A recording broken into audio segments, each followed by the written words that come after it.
All right, so today we're going deep on Martinus. Okay, sounds good.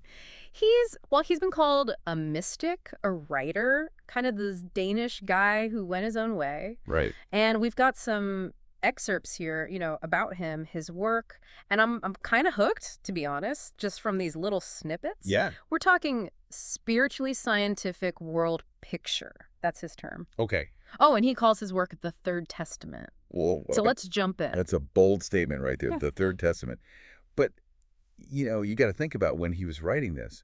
It was the early, mid-20th century. Right. Things were changing fast, like all these old ways of thinking. They were bumping up against, the new science, new philosophy. It was a wild time. So he's trying to, bridge the gap, not ditch one for the other. Exactly. He's not tossing out religion either. Like, he sees his work as building on what came before, just, a new angle on those big questions we've always asked. Right. It's like, how can we understand the universe, our place in it, using both, like the logic of science and that gut feeling of spirituality? Okay, yeah.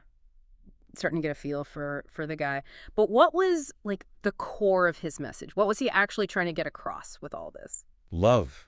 Love is the core. Love. But not, the usual Hallmark card kind of love. He's talking about love as this fundamental force, like the thing that makes the whole cosmos tick, the very fabric of existence. Whoa, okay, that's a big one. How do we even wrap our heads around that, let alone, actually use it in our lives? Well, Martinez said that if you could grasp this universal love, it was like the key to personal growth, to really feeling compassion and to, becoming the best version of yourself. Right. He thought that if you could tap into that force, you could rise above suffering. You could find real purpose and meaning and even help make the world a better place. So where do you even begin with a guy like this? I mean, it sounds like pretty heavy stuff.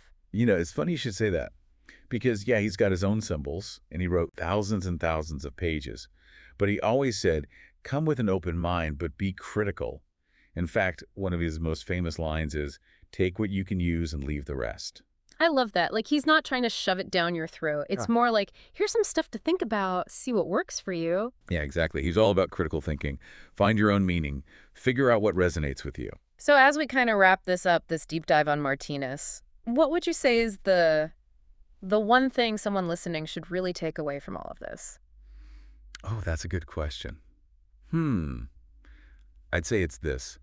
Love, real, pure, universal love, can be a guide. Okay. It might sound kind of out there, but if you open yourself up to it, it can change how you see yourself, how you treat others, even how you handle all the curveballs life throws at you. So it's about going deeper. Yes. Looking past that everyday understanding of love. Exactly. And since we're talking about going deeper, one last thing to think about. Just imagine. What if you looked at one part of your own life through this lens, this universal love Martinez talked about? What would that look like? What would change? I like that.